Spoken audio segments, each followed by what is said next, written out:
Bonjour à tous, bonjour à toutes. Bienvenue dans ce live Naoshack exceptionnel.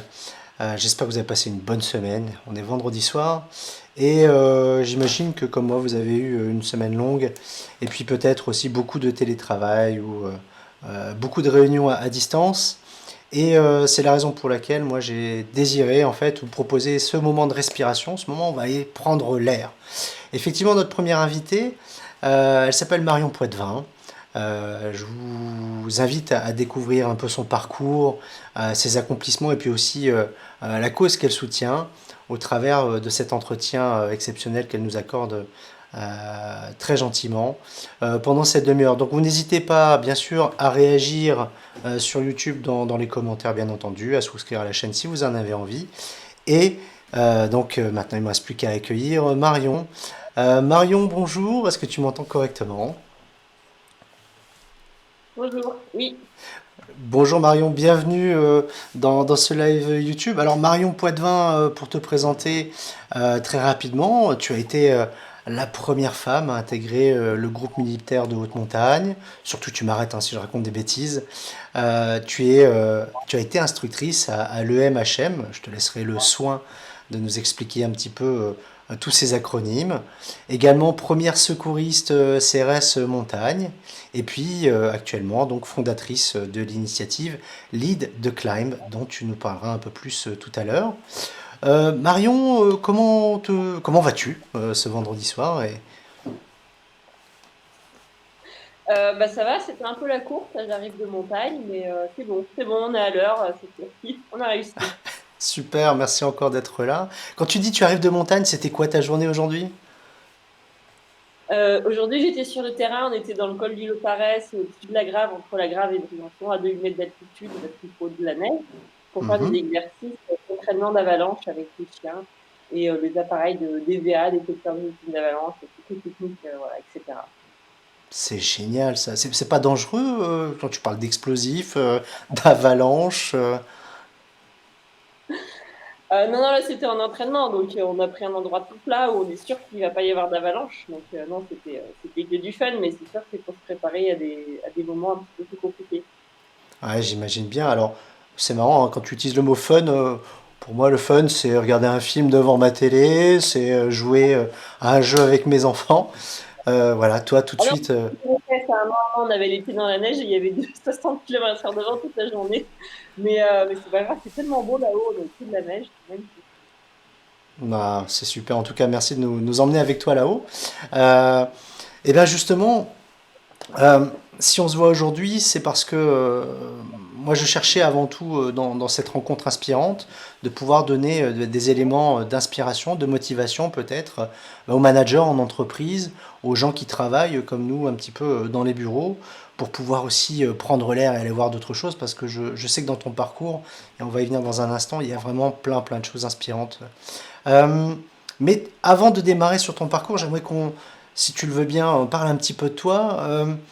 Je sais qu'à 15 ans, il s'est passé pour toi quelque chose, un premier sommet. Est-ce que tu veux nous en parler? J'ai fait ma première cour d'alpinisme. J'ai demandé à mon papa de m'emmener. J'ai l'ai harcelé pendant des semaines. Et puis finalement, il a bien voulu m'emmener. Alors, c'est pas qu'il voulait pas partager l'alpinisme avec moi, mais c'est qu'il préférait regarder le rugby à la télé et que il avait un petit peu la flemme d'aller marcher en montagne. Mais il savait très bien faire parce que 20 ans plus tôt, il avait fait beaucoup d'alpinisme avant ma naissance. Mais voilà, donc finalement, il a bien accepté de m'emmener. On a fait la pointe Isabella Charles Straton. C'est pas anodin pour une première ascension en tant qu'une jeune alpiniste, parce qu'Isabella Charles Straton, c'était une ladies, une Britannique, et finalement, elle a marié un guide chamoniard, un charlet, par amour pour les sommets, par amour pour la montagne et la vallée. Et en plus, elle est décédée à La Roche-sur-Foron, c'était ma ville de naissance. Moi, je savais pas tout ça quand j'ai monté ce premier sommet. Mais c'était juste magnifique de marcher voilà, sur le glacier, à la pleine lune, dans la nuit, et puis ensuite avec le lever du soleil, les couleurs, le ciel qui devient bleu, orange, vert. Enfin voilà, c'était juste un souvenir incroyable d'alpinisme, et ça m'a marqué. Et surtout, mon papa, il m'a laissé faire la dernière longueur pour aller juste au sommet. Et ça, c'était fou parce que faire une course en montagne, c'est sympa, mais faire une course en montagne en leader, et ben, ça a vraiment une autre saveur qui est bien, bien plus passionnante. Je vois ton visage qui s'éclaire quand tu nous parles, tes yeux qui pétillent. Quelle émotion toi tu ressens quand tu racontes ce premier souvenir de sommet avec ton père? Bah, c'est un souvenir magnifique, quoi. C'était vraiment ça n'a pas été l'élément déclencheur. Ça faisait longtemps que j'avais envie d'aller là-haut et que je prenais mon petit vélo depuis chez moi et je montais sur les routes. Ensuite, j'avais ma carte IGN pour marcher sur les sentiers. Donc là, déjà, j'avais 14-15 ans et je marchais toute seule sur les sentiers. Mes parents me faisaient confiance. Ils m'avaient montré comment lire une carte. Ils me laissaient partir dans la montagne. Ils étaient plus confiants quand j'étais en train de me balader toute seule en montagne que toute seule en ville. Pour eux, la ville, c'était bien plus dangereux que la montagne. Et je suis aussi tout à fait de la ravie aujourd'hui. Et du coup, après, une fois que j'arrivais au sommet de la petite montagne derrière chez moi, je voyais le Mont Blanc, parce que je ne le voyais pas depuis chez moi, il fallait se décaler un tout petit peu. Et là, le Mont Blanc, il était juste beau. Le Mont Blanc, il est Génial. blanc, c'est des neiges éternelles. Donc même en plein été, bah, il scintille en plein soleil, c'est superbe. Donc ça faisait longtemps que j'avais envie d'aller voir ce sommet. Et mon papa, il m'emmenait un petit peu plus près. La pointe Isabella Charles Straton, c'est dans le massif du Mont Blanc. Donc c'est vraiment juste à côté de ce sommet du Mont Blanc. Et c'est juste super, ouais. Et c'est vrai que il y a l'aspect esthétique de ce sommet, de ce massif, mais il y a aussi l'aspect physique qui est vraiment grisant, parce que c'est des efforts qui sont longs, c'est des efforts intenses, et puis il faut vraiment tout donner, et puis on a des moments, on a l'impression qu'on est au bout du rouleau, on va jamais s'en sortir, et puis finalement l'énergie, elle revient, et ça fait comme des vagues, des efforts longs, voilà, ça fait des moments, ça va, puis on a un gros coup de mou, et on ne sait pas comment on va s'en sortir, et puis ça revient, et puis il y a des creux de vague, il ne faut pas perdre le moral, il faut continuer à avancer, parce qu'après il y aura forcément la vague d'énergie, elle va remonter. Alors, soit parce qu'on va manger un Mars, ou soit juste parce que, ben, en fait, c'est comme ça, c'est ton organisme, il a besoin de prendre un petit moment de pause, de récup, et puis après, il va repartir plein d'énergie, alors que toi, tu n'auras rien fait spécialement pour ça. Et voilà, l'effort, il est long, et il était tellement long qu'on a marché trop lentement, et puis moi, j'avais des chaussures un peu en coque plastique à l'époque. On a raté le train pour redescendre dans la vallée, alors on est descendu à pied le sentier jusqu'en bas, et à la fin, j'avais pas Ah, énorme, je marchais pieds nus main, et c'était vraiment des souvenirs de douleur, mais le cerveau est assez bien fait. Et bah, il essaye d'effacer les moments trop désagréables. c'est génial. Alors, en gros, si je retiens bien, la montée, ça t'a pas suffi, il fallait redescendre à pied aussi. Et tous les efforts, t'en gardes vraiment de superbes souvenirs. Merci de partager ce souvenir d'enfance avec nous, en plus que tu partages avec ton père et ses émotions. Euh, Juste avant, tu nous disais que c'était pas forcément l'unique élément déclencheur. Qu'est-ce que tu entends par là? Bah, c'est-à-dire que ça faisait déjà longtemps que je rêvais de ces sommets. Mon papa, il faisait du deltaplane. C'est pour ça qu'on est allé habiter en Haute-Savoie, parce qu'il voulait faire le deltaplane. C'est plus pratique de décoller du sommet d'une montagne. Et pendant les Mhm. compétitions, les photos des endroits où il était passé, c'était leur façon, parce qu'il n'y avait pas les GPS, donc pour prouver qu'ils avaient bien fait le parcours dans la compétition, ils prenaient en photo. Donc il avait plein plein de photos de montagnes, mais des petits sommets, des grands sommets, des beaux sommets, des moins beaux sommets, et je les avais déjà toutes prises et toutes accrochées dans ma chambre partout.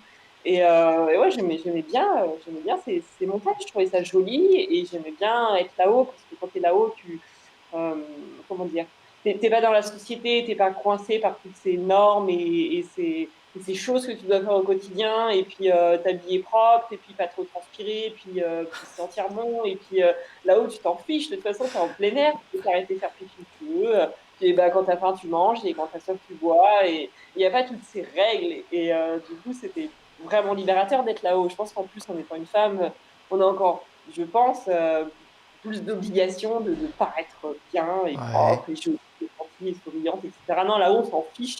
Là-haut, l'important, c'est l'effort physique, c'est d'arriver au sommet. C'est un peu la Mhm. galère des fois, mais voilà, on est libre de faire ce qu'on veut, de bouger son corps comme on veut. D'ailleurs, rien que les vêtements de montagne, c'est bien plus agréable à porter que les vêtements de ville. Moi, je suis très mal dans un vêtement de ville, je suis toute étriquée, toute serrée, j'ai horreur des jeans. Alors, les vêtements de montagne, c'est élastique, ils sont faits pour bouger, ils sont faits pour transpirer, ils sont faits pour, voilà, ils sont faits pour se sentir libre et utiliser notre corps. Et tout ça aussi, c'est agréable. Et tout ça, ça fait partie de l'élément déclencheur. La beauté des paysages, mais aussi l'aspect physique est vraiment Merci. important. Merci Marion. Donc, euh, en un mot, moi, le mot que je retiens dans tout ce que tu viens de dire, c'est libre, c'est la liberté. C'est tout ça que représente la montagne pour toi, si je comprends bien. Super. Mais de de ce besoin de liberté, de ce sentiment de liberté que tu viens d'évoquer finalement, comment on se retrouve finalement à faire du sport de haut niveau, hein, parce qu'il me semble que tu as intégré l'équipe de France d'alpinisme. La passion, juste, bah après, ça devient ton. La passion, c'est pas forcément très positif, hein, parce que dans le mot passion, il y a le mot passif, et là, on est complètement dépendant de notre passion, parce qu'on devient passif de notre passion, et si on n'est pas en montagne, on n'est pas bien. Donc, c'est vrai qu'il y a un moment où ça devient complètement une drogue, on est complètement. J'étais complètement dépendante. Si j'étais pas en montagne, j'étais pas bien, et du coup, il fallait que je trouve le moyen d'être en montagne le plus possible. Alors, il fallait que je trouve un emploi du temps qui corresponde à cette passion. Et ça, c'était pas difficile. Je n'avais pas imaginé au tout début que j'aurais pu être alpiniste professionnelle et payer à m'entraîner. Et finalement, j'ai eu cette opportunité tout d'abord avec l'équipe nationale d'alpinisme féminine. C'est la première fois qu'il y avait une équipe pour les femmes, c'était en 2005. Jusque-là, il y avait une équipe d'alpinisme jeune, soi-disant mixte, mais en 20 ans, il y a eu à peu près 80 alpinistes qui sont passés dans cette équipe. Il y a eu une seule femme qui s'appelait Chantal Mauduit. Ça fait pas vraiment mixte. Du coup, ils se sont dit que pour améliorer la mixité au niveau national, dans les équipes de haut niveau, il fallait créer un groupe pour les femmes. Et ensuite, même si elles étaient moins fortes, ben, les entraîner, mettre des moyens pour qu'elles progressent et leur organiser des sorties avec des professionnels encadrés par des guides pour qu'elles progressent. Et moi, j'ai fait partie donc de cette vague-là, on va dire. En 2005, je suis rentrée dans l'équipe nationale d'alpinisme féminine. Et grâce à cette équipe, bah, ça nous a permis de nous faire remarquer, on va dire, les femmes, par le commandant du groupe militaire de haute montagne qui s'est dit, tiens, mais il y a plein de femmes qui ont envie de faire du haut niveau. Après tout, pourquoi pas donner une place, une chance à une femme dans le groupe militaire de haute montagne. Alors ça, c'est un groupe d'élite de l'armée française qui fait partie des chasseurs alpins, qui a été créé dans les années 80. C'est la vitrine de l'armée française en matière de haut niveau en alpinisme. C'est une dizaine d'hommes qui sont militaires et alpinistes. Et en 2008, et ben moi, j'ai postulé pour ce groupe-là. Le commandant a proposé que les femmes puissent postuler. Donc, j'ai postulé. J'avais super la trouille de postuler parce que c'est quand même l'armée. Moi, j'arrivais de Ah, la montagne, j'avais la piercing dans le nez, une draide dans le cou et des pantalons africains pour faire de l'escalade. Moi, j'étais pas trop dans mon. J'étais plutôt baba cool que militaire. Mais là, on me proposait d'aller grimper, d'être payé à grimper toute l'année et d'être sportif de haut niveau, en fait, par l'armée. Donc, mhm. je me dis que ça pouvait quand même être pas mal. Donc, même si c'était l'armée, bon, bah voilà, j'ai mis un petit peu de côté certains idéaux. Puis finalement, bah, ça m'a permis de découvrir l'armée et j'ai été agréablement surprise sur certains points, pas sur Ouais. tous. Et puis ensuite, ça me faisait un petit peu peur d'être la seule femme avec 10 alpinistes voilà, pour partir en expédition à l'autre bout du monde. Et bon, voilà, ça s'est plus ou moins bien passé. Et puis ensuite, ça me faisait aussi peur voilà, j'étais un petit peu moins forte que les garçons parce qu'ils étaient plus entraînés avec leurs équipes jeunes. Et depuis plus longtemps, les hommes sont beaucoup plus entraînés en sport que les femmes. Et donc j'étais un petit peu en dessous, mais bon, finalement, au bout de 2 ans, j'ai rattrapé le niveau et puis ça m'a plus posé de problème, donc c'était pas plus Ouais. compliqué. Alors Finalement, au sein de. justement, excuse-moi, je te coupe. J'imagine que tu as dû suivre un long entraînement finalement pour intégrer le GMHM, hein, tel que tu le racontes. Quelle expérience toi tu en gardes euh, en quelques mots? De l'entraînement au sein du GMHM. Ouais, parce que là, en fait, concrètement, hein, pour les gens qui nous écoutent, pour toi, ça fait partie de ton quotidien, mais qu'est-ce que ça implique? À quelle heure on se lève? Quel genre de préparation physique on suit? C'est quoi l'alpinisme de haut niveau? Alors la semaine type, donc pour un grimpeur du GMHM, bah, le lundi matin, tu vas au local. Donc on a un local à Chamonix, on a un vestiaire avec tout nos matériels de montagne. Le lundi matin, bon bah voilà, tu vas au local, tu prends un café, puis tu décides quelle falaise tu vas aller grimper. Donc tu vas grimper. Puis le mardi, ben tu vas prendre un café, puis tu te dis bah tiens, où est-ce qu'on pourra aller skier? Parce que là on est au mois de mars, donc ça c'est vraiment la meilleure période de l'année parce que tu peux grimper et skier en même temps. Ce qui reste encore de la neige, mais dans les fonds de vallée, il n'y a plus de neige, donc tu peux grimper. Et puis finalement, mercredi, jeudi, vendredi, ils annoncent un anticyclone. Ils annoncent vraiment grand beau pendant 3 jours. Du coup, bah, on prévoit une belle course en montagne pendant 3 jours. On va faire là-bas en ce moment, on est au début mars, donc c'est encore l'hiver jusqu'au 21 mars. Donc tout ce que tu vas faire en montagne, ça va être une hivernale. Donc c'est vraiment le moment de faire des belles hivernales. Donc tu peux faire la Passion des Venturas, tu peux aller faire la face ouest des Drues. C'est vraiment le moment d'aller faire ces belles courses. Et puis heureusement, il y a le samedi et le dimanche pour te reposer. Parce que le lundi matin, eh bien, après, il faut repartir. En gros, sur l'année, on va répartir l'entraînement. Donc, le printemps, ça va être plutôt le ski. On va s'entraîner à monter des pentes de neige avec le ski sur dos, du ski de couloir. Et puis l'été, ça va être plus l'enchaînement de grandes courses, de belles réalisations. Puis l'automne, bah, les conditions en montagne sont un peu compliquées. Donc, en général, on fait Soit on part en expédition en Himalaya, c'est la période de l'Himalaya, l'automne, Mhm. soit on va s'entraîner en escalade sportive. Donc on va faire des blocs d'entraînement et l'hiver, c'est cascade de glace. Voilà, donc c'est des blocs d'entraînement, cascade de glace, ski alpinisme, ski de montagne, alpinisme, expédition et ensuite escalade sportive et on recommence. Waouh, mais quand est-ce qu'on se repose, Marion? Enfin, comment t'arrives à tenir ce rythme? Ah, pendant les vacances, mais on a 8 semaines de vacances à l'armée. Et Ah oui. encore, pendant les vacances, moi, je partais avec les copines en vacances dans le cercle arctique. On est parti sur l'île de Baffin avec 3 copines pour marcher sur la banquise et faire du ski de pentraide. Et non, mais c'est vrai que c'était une période assez intense. Aujourd'hui, maintenant, je me suis calmée, mais c'était une période intense où je faisais 3 voyages par an, dont une Mhm. grosse expédition. C'était en Himalaya, on est monté à 7 000 mètres. Soit c'était sur l'île de Baffin, on a marché sur la banquise, il faisait moins 30 degrés, avec un petit peu de vent, donc des fois c'était plutôt du moins 50 degrés Celsius, température ressentie avec Waouh. l'effet windshield. Et puis après, on est aussi allé en Antarctique. Et puis à côté de ça, on faisait aussi des voyages en Norvège, voilà, pour s'entraîner à tirer les pulkas dans les Alpes de Lingen. Et puis on faisait aussi de la cascade de glace en Suisse ou alors en Canada, parce qu'il y a des belles grandes cascades. Et il fait tellement froid que peut faire de la cascade de glace en plein soleil. On allait aussi à Wadi Rum, en Jordanie, pour faire de l'escalade en fissure, ou en Iran pour des projets internationaux, et puis grimper avec les Iraniens et développer l'alpinisme dans ces pays-là. Voilà, il y avait beaucoup de projets. Bon, maintenant, ça s'est un petit peu calmé. Puis, de toute façon, je crois que c'est plus à la mode là, de prendre l'avion 3 fois par an pour aller s'amuser. Ah ouais. Non, non. Aujourd'hui, Non, non. je réfléchis et pratique un petit peu autrement. Et puis, voilà. Mais voilà, c'est une période et il faut que ça réfléchisse, il faut que ça mûrisse, toutes ces réflexions. Mais aujourd'hui, je prends quand même plus l'avion. Ah bah écoute, en espérant que tu puisses reprendre des destinations un peu plus lointaines rapidement comme tout le monde. J'ai l'impression que le dénominateur commun de toutes ces expériences, c'est la compétition, le dépassement de soi-même. Euh, Quelle posture générale, quel état d'esprit, toi, tu penses que ça implique Alors, c'était surtout de la compétition.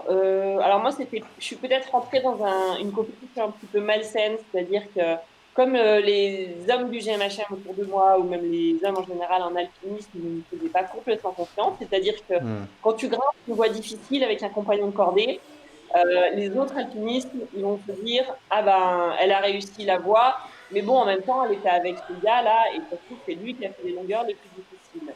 Et même s'ils trouvaient que c'était moi qui avais fait les longueurs les plus difficiles, les autres alpinistes, ils disaient, ah oui, mais elle a peut-être fait les longueurs les plus difficiles, mais quand même, son compagnon de cordée était là au cas où. Donc, de toute façon, tu n'étais jamais reconnu vraiment pour ce que tu avais réalisé, pour tes compétences. La seule solution, c'était soit de faire des ascensions en solo, comme a fait Catherine Destivelle, une alpiniste brillante des années 80 qui a fait Mhm. Hier Servin, Grande Jorasson en solo. Et là, au moins, elle a mis tout le monde d'accord parce que c'est sûr qu'elle n'avait pas de compagnon de cordée sur qui elle pouvait compter. Et c'était le seul moyen d'être vraiment reconnue. Et c'est vrai qu'à un moment, moi, j'étais contente d'être en montagne, j'adorais ça, j'adorais l'effort physique, mais j'avais aussi envie d'être reconnue pour ce que j'avais, voilà, pour mes compétences et ce que je savais faire. Et à un moment, c'est un petit peu frustrant et agaçant d'être toujours prise pour une idiote, et en tout cas pas pour ce qu'on sait faire et pour ses compétences. Donc, Bien il y sûr. a un moment, je suis rentrée dans une optique où je me disais, bon, bah voilà, ils pensent, je vais leur montrer de quoi je suis capable.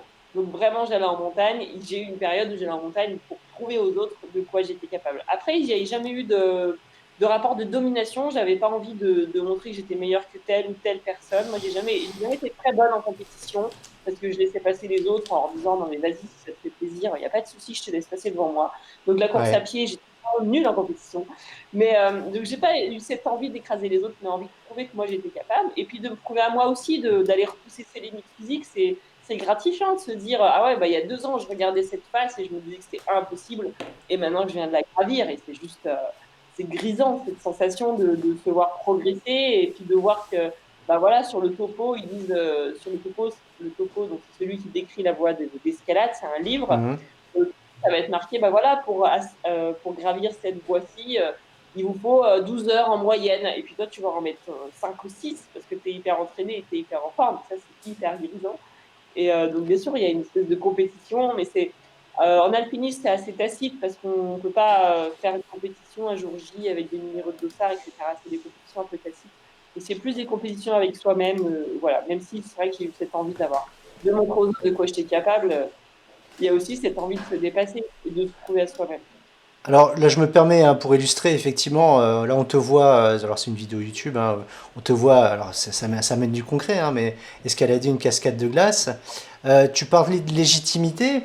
Euh, Est-ce que c'est ce qui t'a fait peut-être basculer ensuite dans un poste d'instructrice et comment tu as réussi à gagner ta légitimité? Parce que j'imagine que tu es dans une position plutôt haute hein, quand tu es instructeur face à des alpinistes masculins. Alors, quand tu es instructeur, tu l'as assez rapidement, ta légitimité face aux stagiaires, parce que c'est toi qui les évalues et c'est toi qui leur mets une note à la fin de la semaine. Alors, il n'y a pas de souci, ils t'écoutent, ils font tout ce que tu dis et ils sont carrés.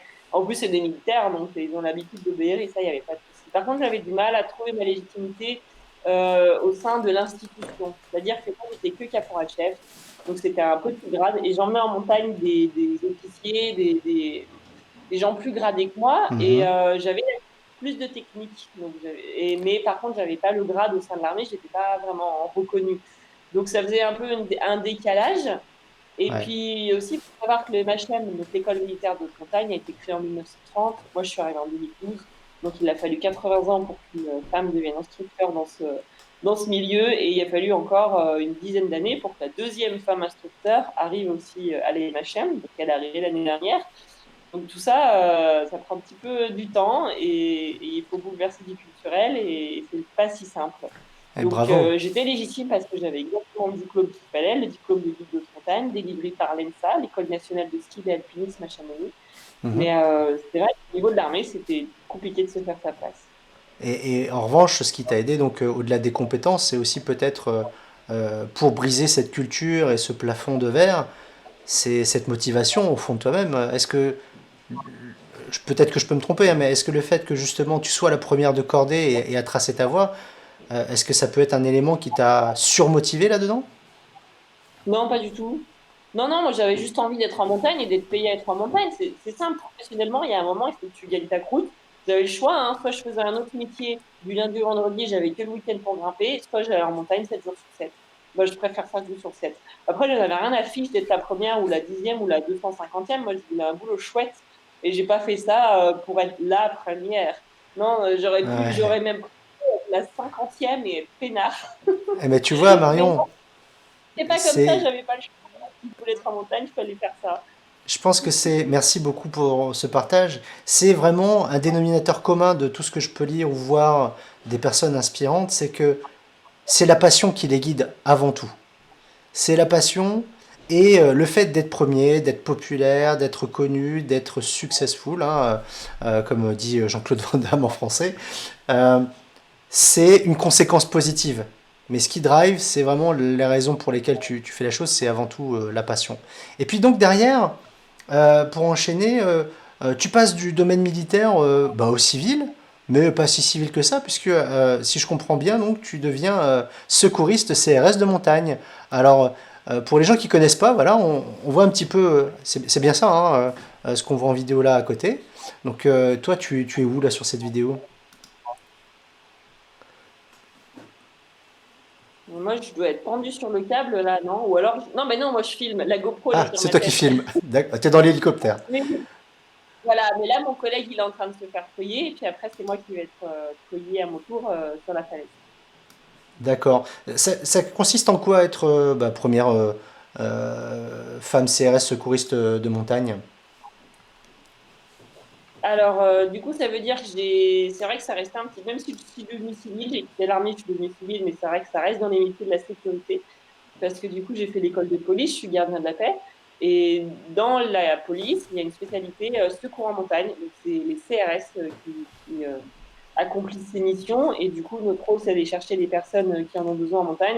On y va, si possible, de façon héliportée et parfois par voie terrestre. Et en 2016, j'ai rejoint cette spécialité. Et c'est vrai qu'il n'y avait pas de femmes avant. Alors, on va dire que je cherche peut-être un peu la notoriété ou les embrouilles, à voir comment on préfère voir les choses. Mais en fait, ça s'est fait par hasard. C'est que je savais qu'ils cherchaient des guides pour faire de la formation. À l'école militaire de haute montagne, j'étais payée bas au SMIC. J'étais payée vraiment caporal-chef, c'est 1300 euros. Donc, ça va vraiment pas chercher très, très loin. Et Wow. je ne pouvais pas faire toute ma carrière voilà, avec un salaire. Puis, et j'arrivais pas à monter en grade parce qu'au sein de l'armée, ils m'ont bloqué. Donc, il fallait bien que je trouve un plan B. Donc voilà, ça s'est fait comme ça. Et là, ils cherchaient des guides dans la police pour faire le sport montagne, et faire de la formation. Au début, mon rôle, c'était de former les policiers qui voulaient rejoindre le sport montagne aux techniques de l'alpinisme. Et c'est ce que je faisais déjà pour les chasseurs alpins. Et j'adorais ça. Donc, ça me semblait une évidence de pouvoir le faire pour une autre institution. En plus, ils me laissaient monter en grade et gagner un petit peu plus d'argent. Donc, ça cochait toutes les cases. Et il n'y avait pas de raison que j'aille pas là-dedans. Bon, il se trouve qu'il n'y avait pas eu de femme avant moi. Bon, ben, il en fallait bien une. Je m'y suis collée. Derrière moi, il y en a deux qui sont rentrés tout de suite après, et il y en a trois qui sont en formation en école de gardien de la paix, qui sont très motivés. Et voilà, et ça a bien pris. Et d'ici bientôt, j'aurai peut-être enfin, après 12 ans de fonction publique, une collègue femme. Et j'en suis ravie. Et elles arrivent. Et elles arrivent. Mais voilà, impossible d'arriver plus vite. Moi, je suis arrivée en 2016, mais la première femme qui est devenue CRS au grade de gardien de la paix, c'est 2012. La première CRS officier, c'est 2008. Donc, en fait, c'était juste impossible d'aller plus vite. Même si j'avais voulu rentrer plus tôt, ça aurait été très, très compliqué. Là, ça s'est fait en 2016. C'était un concours de circonstances que moi, je cherchais un boulot voilà, un petit peu mieux payé que ce que je faisais à l'armée. Même si je m'éclatais à l'armée, bah, voilà, ça manquait de reconnaissance financière. Et puis là, il se trouvait qu'à ce moment-là, ils cherchaient des guides à la police. Donc voilà, ça s'est bien bidouillé. Ben, en tout cas, je constate que par là où tu passes, tu crées une voie et puis d'autres femmes te suivent. Je pense qu'on peut au moins te reconnaître ce crédit-là. Et c'est absolument quelque chose d'admirable de pouvoir justement ouvrir la voie à d'autres femmes. Et justement, j'ai l'impression que tu es en train de construire une initiative, alors ça fait déjà un certain temps, qui s'appelle Lead the Climb. Euh, Lead the Climb, c'est une association qu'on voit ici, hein. Vous pouvez aller donc sur le site de la FFCAM, hein, qui est la Fédération française des clubs alpins de montagne. Euh, Est-ce que tu peux nous en parler un petit peu, Lead the Climb? Alors, Lead the Climb, c'est un club CAF, du club alpin français. Mhm. Et donc, le nom, déjà, c'est hyper important. Nous, on voulait absolument parler de leadership parce qu'il y a des femmes dans les fédérations françaises de montagne. Il y a deux fédérations pour la montagne en France, le FFM, Fédération française montagne et l'escalade, et la FFCAM, donc le CAF, Club alpin français. Il y a 40% d'adhérentes dans ces fédérations, il y a 10% d'encadrantes de sortie, et il y a 2% de femmes guides de montagne, donc de professionnels. Donc en fait, on voit qu'il y a des femmes en montagne, mais plus on monte dans la responsabilité, dans la place de la cordée, et moins il y a de femmes. Donc le mot de leader, de leadership, c'était vraiment important de le mettre dans notre nom de club. Et surtout que c'est intéressant de se rendre compte que le leadership et le mot leader en français, il n'y a pas vraiment de traduction. C'est un concept avec lequel les Français, on a un peu du mal peut-être. Je sais pas, C'est parce que vrai. chef de cordée, c'est tout de suite un peu strict. Et puis meneur de cordée, bon, moi, ça fait pas non plus très joli. Alors meneuse de cordée, encore moins. Voilà, tête, voilà. Donc passer en tête de cordée, sinon ça c'est vraiment un terme qu'on utilise aussi beaucoup en alpinisme. Voilà. Du coup, le lead the climb, c'était vraiment important. Donc le leadership, moi je voulais vraiment le faire apparaître. C'est vraiment ça qu'on veut bosser, c'est Mhm. de donner le leadership aux femmes en cordée, en montagne. Donc pour ce faire, eh ben, c'est des groupes non mixtes. On fait des groupes entre femmes. Alors tout de suite, on a pris plein de critiques dans la figure, comme quoi c'est du sexisme féministe extrémiste inversé, et qu'on allait vraiment tout chambouler la planète, et qu'on allait changer le monde. Mais non, non, en fait, non, c'est juste que dans les clubs traditionnels CAF, il y a 80% d'hommes sur les sorties en alpinisme. Et ben, quand t'es, voilà, c'est dur de se trouver sa place quand t'es la seule femme. T'oses pas trop, tu te sens moins légitime, parce qu'on n'arrête pas de dire que les femmes sont moins fortes physiquement, ce qui n'est pas vrai. On n'arrête pas Non. de dire aux femmes qu'elles sont moins bonnes en orientation, ce qui n'est pas vrai non plus.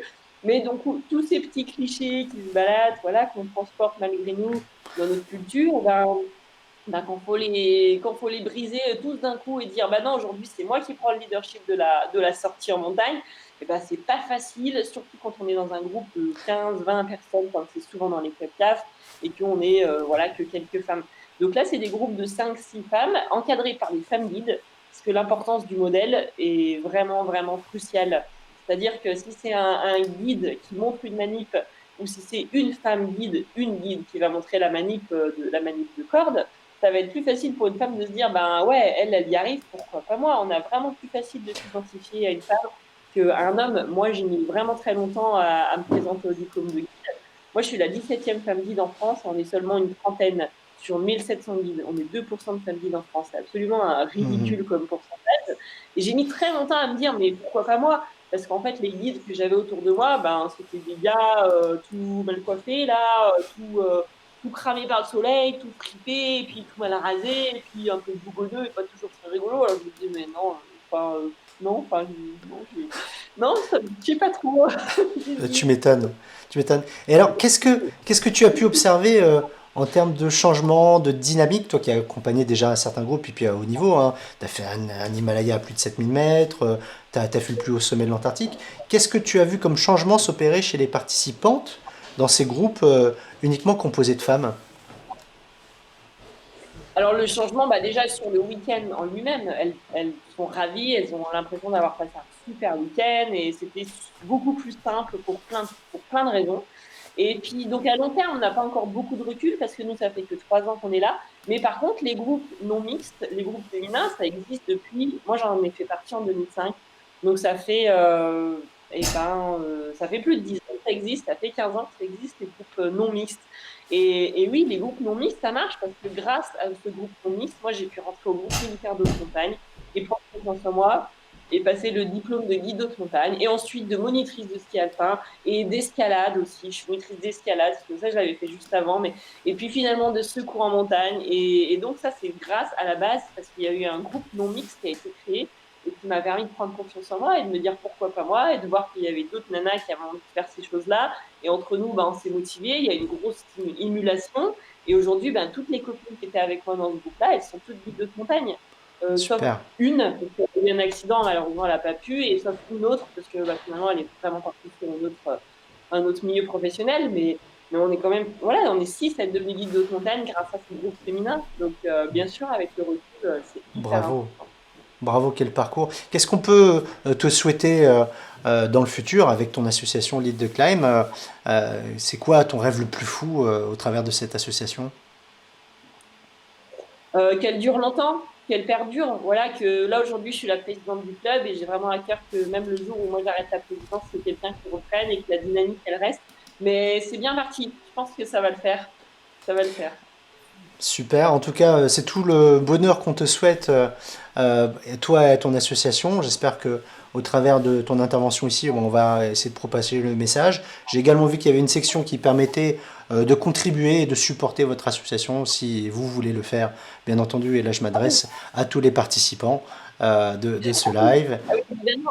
Excuse-moi, j'ai pas le réflexe, mais oui, évidemment, plus on a de dons et plus on a de moyens, et plus on peut faire des groupes, et plus on peut faire des sorties et des expéditions, et plus il y aura de femmes en montagne, et plus le leadership au féminin il va prendre de la place dans le monde de l'alpinisme, parce que c'est encore vraiment anecdotique. Une femme guide de montagne, c'est encore anecdotique. 2%, c'est vraiment un pourcentage absolument ridicule.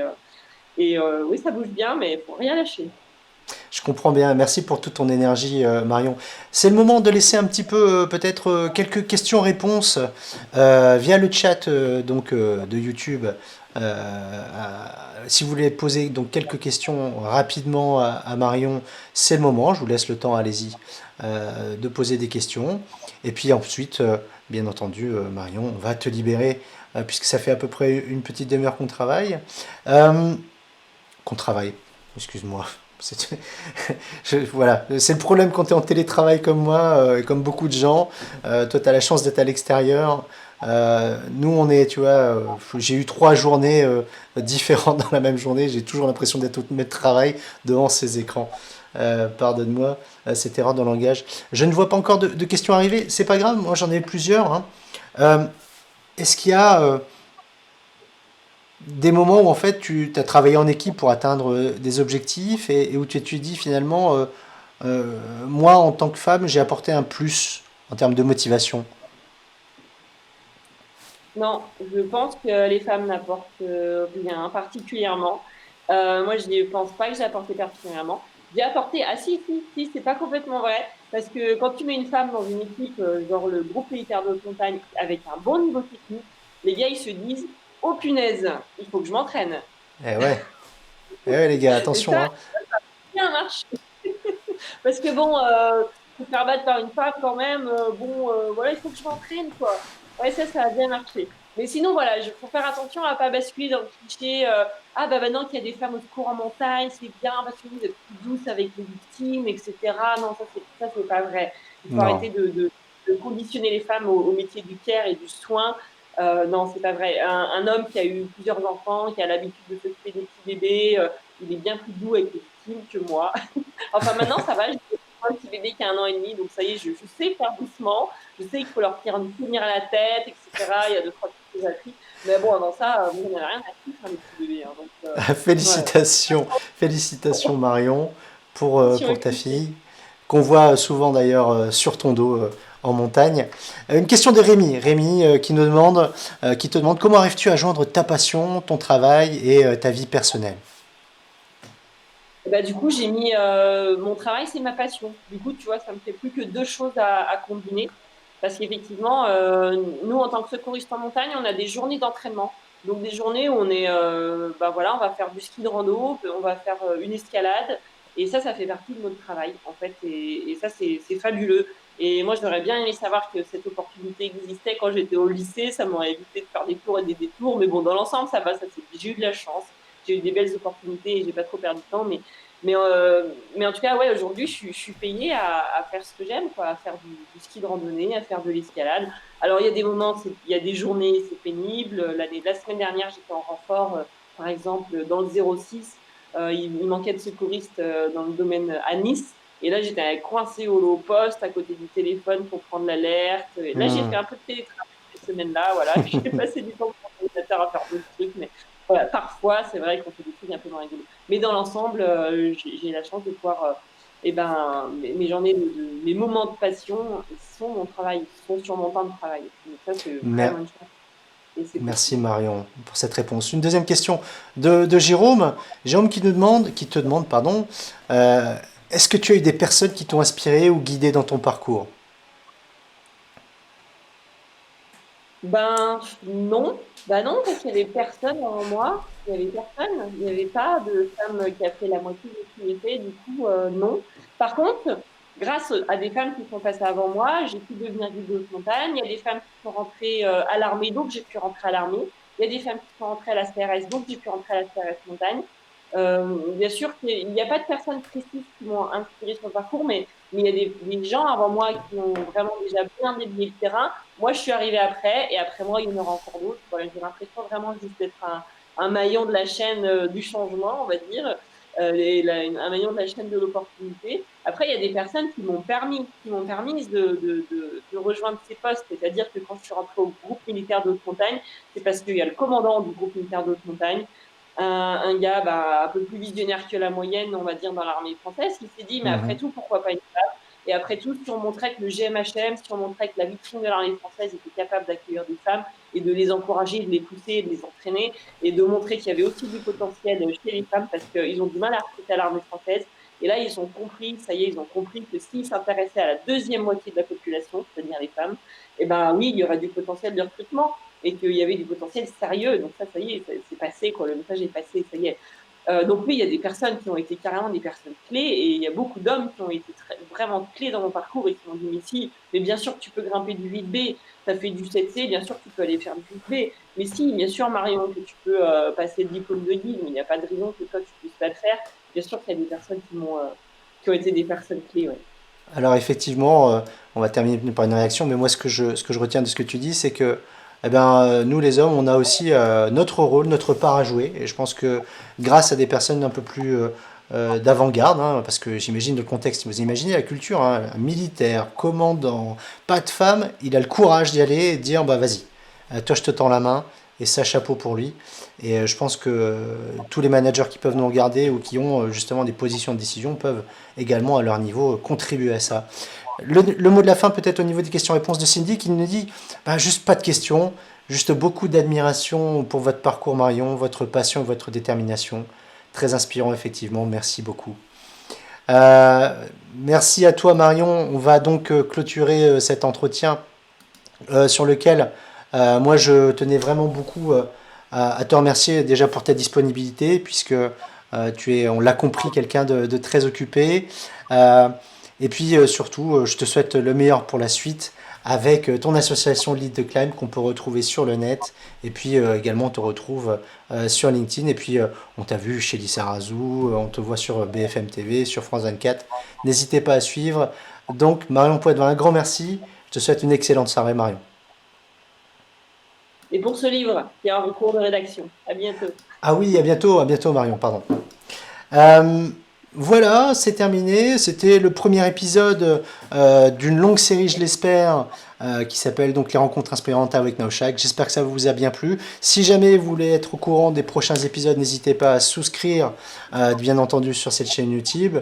Je vous embrasse très fort, je vous souhaite un excellent week-end et je vous dis à très bientôt. Ciao!